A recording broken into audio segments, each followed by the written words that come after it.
Welcome back to Morning Live. With me in the studio is Belly Julians Orondo, the CEO of Julians Collections. Welcome. Thank you, Lenny. So who exactly is Belly Julians Orondo?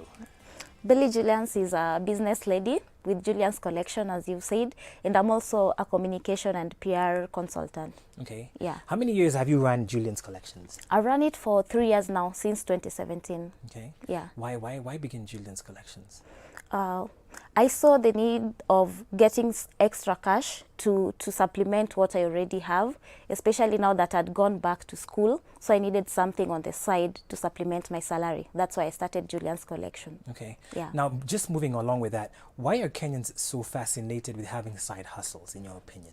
In my opinion, I think the economy is so bad and life has become so expensive. So people need to earn some extra cash to supplement what they already have. That's why you see most of the young people getting into the side hustles that they do.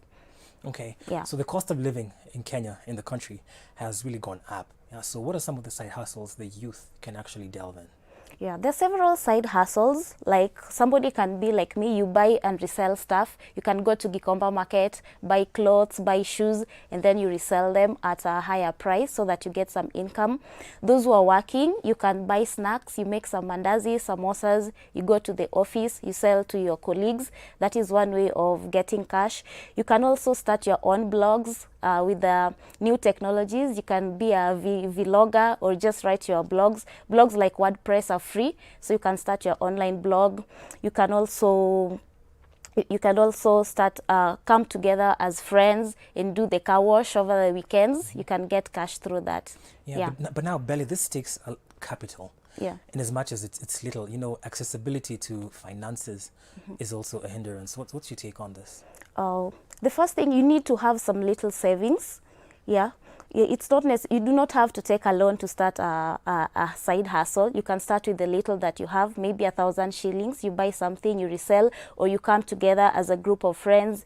Everybody brings in some little cash, and then you can start off. Okay. Yeah. Tell us about your path, so at least you can inspire other youth out there. Okay, with my path, it was not so hard because I'm already working, and I have a friend who introduced me to this business. She was called Helen.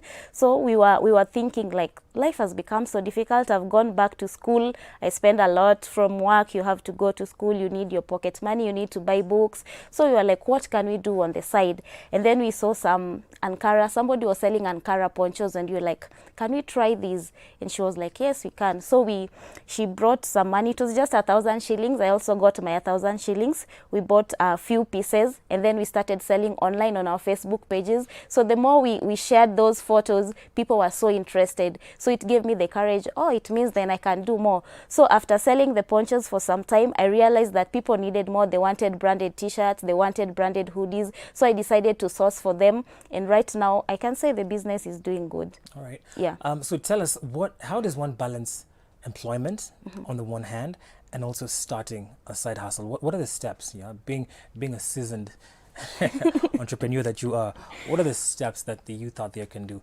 You're having employment on the one hand, but you also want to start a side hustle. Yeah.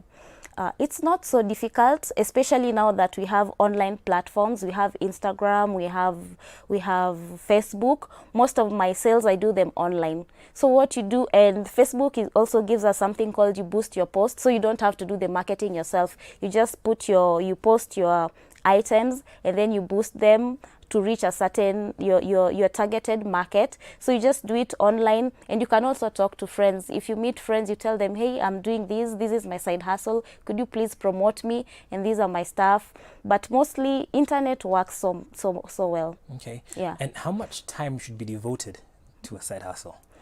About time, each side hustle differs. For example, somebody who sells online and somebody who sells snacks in the office, they have different timelines. So it depends with the time you take, but it doesn't need so much time.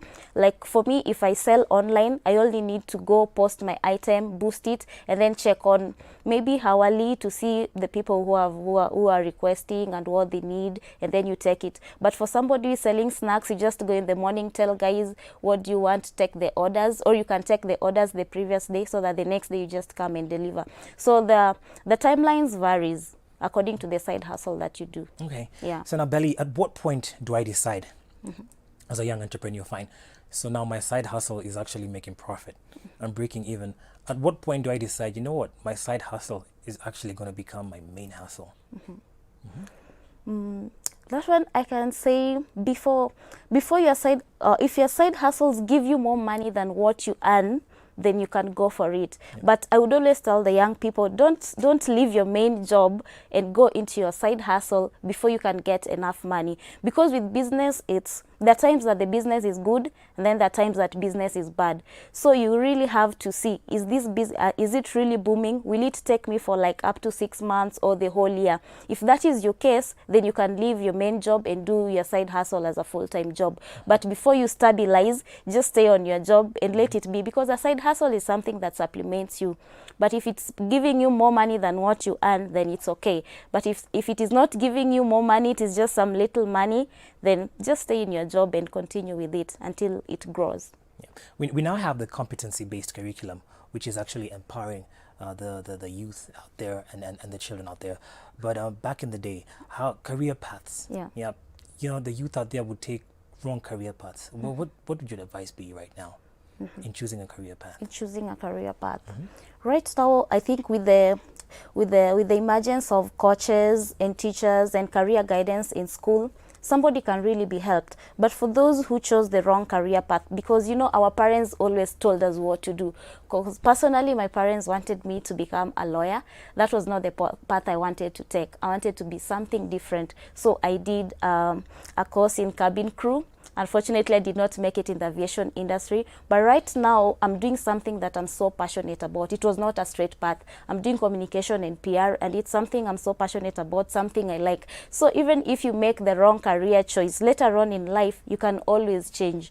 Yeah, because whatever you are told to do is not you're passionate about. If you're not passionate about anchoring news and you're forced here, you'll never enjoy that job. So when you realize this is not what I want, you must do a soul search. Well, this is the career path that my parents chose for me or the society thought that I should take, but I want to go into acting. What can I do about it? So you can always change. Okay. Yeah. Now, Julians, we've talked about capital being a hindrance in exactly what you did in pulling resources to start up your startup, yeah?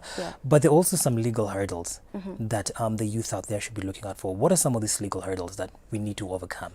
The legal hurdles, like what the law says about exactly, like licenses, etc. So with the licenses, right now with the AGPO, youth are advised, if there are certain loans that youth are given, and then for every company there are certain tenders that the youth can take, and there are also loans that the youth are given. So for you to do these, they're very accessible. You just go to the eCitizen portal, you register. Once you're registered, it's easy to do the tendering and get them, because they're left for the youth only. So we also need to do what the government requires of us, get the licenses from the Nairobi Council or whichever council you are in. You get your license, and also try to apply for these tenders. They're affordable. Indeed they are. Yeah. What are some of the challenges that Julian's Collections has faced since day one? The challenges that I face, basically it's about delivering. Now that I'm at work and somebody wants something really fast, maybe in the next 1 or 2 hours, so you find that I'll have to let them wait until I leave work after 5. That's when I deliver. So that was one of the challenges that I encountered. And then at times, what a customer wants, you don't have it at the moment. You have to wait and source it later on. That is one of the challenges. So I tend to lose customers based on that. Yeah. Now, is there a need for taking your collections from online and actually opening a physical shop? Why did you decide just to put your stuff online? I think online works best for me because technology has really helped us a lot. Most people are online. Let me say nearly a good percentage of people are online, and then my target market is the young people, and all of them are online. So even if you have a physical shop, your online presence must be felt, because that is where you'll get most of your customers. Yeah. So all right. What are some of the successes that you've had? The success. Yes. The success, I think, the money that I've gotten from Julian's collection, it has helped me in supporting other girls. There's a group that I work with called Ambitious Girls. So we do mentorship. The money that I get, part of it, we go and buy sanitary towels to the girls. And it has also boosted me in paying my school fees. So to me, that's a success. Okay, okay. Yeah. Would you consider quitting your full-time job and actually delving into Julian's collections? Currently, no. I think I love my current job, and I also love Julian's collections. So for now, I won't consider it a part-time thing. Oh, okay, okay. Yeah. How is communications so far? Communications, it's good. Okay. Yeah. What exactly do you do? Let me say, as a communication person, I create content for my company, especially the online content, and also ensure that it has good relations to other publics. Yeah. Where do you source your raw material for Julian's collections? Julian's collection, I said I'm a reseller, so Okay. there's a wholesaler in town. Yes. That's where I go and get my materials from. Tell us, give us the nitty-gritty. What time do you wake up? How do you hustle for these prices? Do you pay the guy on credit, or do you pay the person on credit? And how do you make your markup? Okay, my day starts in the morning at 3 a.m. Like I wake up, do my devotion, do my house chores, and then I leave for work at 6.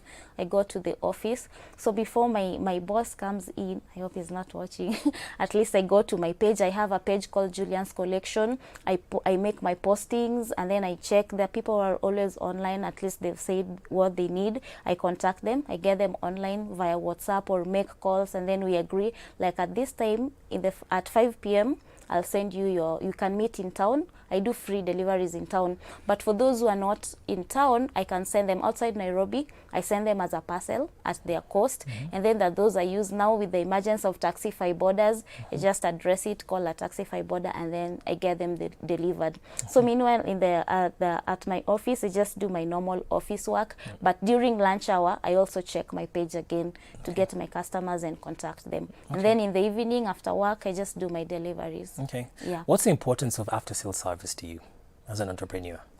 After-sales service is very important. You need to know, are your customers satisfied? Because customer satisfaction is the major thing.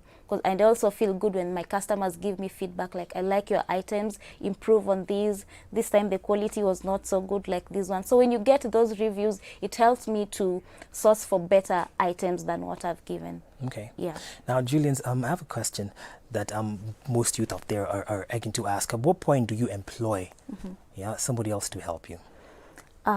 Like right now, I've already employed one person to help me, especially with the deliveries. So I leave them at a friend's shop. I just tell her, now this person needs this, just take it and deliver it to them. And whenever they take the product, that person pays for their fare, and I give them like 10% of the profit that I make. So when you're overwhelmed and the business is booming, the business is good, you don't want to lose customers, because in my initial years I would lose most customers because I could not deliver whenever they wanted. But right now I have somebody who can do that even if I'm not around. All right, trust is key. Yeah, trust is very key. You must trust someone. In every business, trust is key. Yeah, because that person might run away with your customers. So how do you tackle that? And how do you ensure that, fine, you know what, I've employed you, but you're also part of this business. Yeah. So how do you ensure that this person you've employed also feels as though they're part of this business and doesn't take your customers away from you? That's a tricky one. But I think trust is key. You talk to them and you pay them well. You pay them for what they do. And they also see this thing is really helping both of us. It's not about me, it's about you too. So when you do a good job, we both benefit. So I think it's just trust and understanding, and I also be good to them. Like when I get money, I'm not selfish. We share, and then they pay you. You see the cut, you're like, this is your cut, this is mine, and it's on a fair ground. All right, Yeah. fair enough. So now, at what points, Julians, do you say, you know what, I think our business is doing well, or I think we're hitting rocky ground here, I need a partner?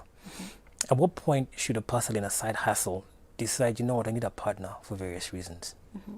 If you want partnership, with partnerships, it also depends with the side hustle you're doing and the kind of partnership you're looking for. Some people can sell off their company. You're like, okay, this thing is not working. Let me sell it off to you as a friend or to somebody that I know. Or you can come together and partner and when it's not doing good, or when it's doing good and you lack the finances and maybe you want it to grow to a different level, that is when you can look for partners and you give them a stake in the business. All right. Yeah. Before we go for a break, at what point did you break even? After how many months did you break even and say, you know what, this side hustle is actually paying off? It took some time, because in a day I could be making like 500 or 1,000 shillings. Some days in a week, maybe you only get like 2 clients. So it took like almost a year. Since I started in 2017, around June, up to 2018, that is last year, is when the business now picked up so well, because people had already known my brand, because making a brand takes time. So that's the time that at least I'd met some customers. They were also helping me in referrals. So it took like almost a year for me to now be good. My name is known out there. People refer other customers to me, and it's from last year. It took a whole year for me to be known. All right. Yeah. We're taking a short break now. We'll be right back with more Keep It Switch. Morning Live is still in the house.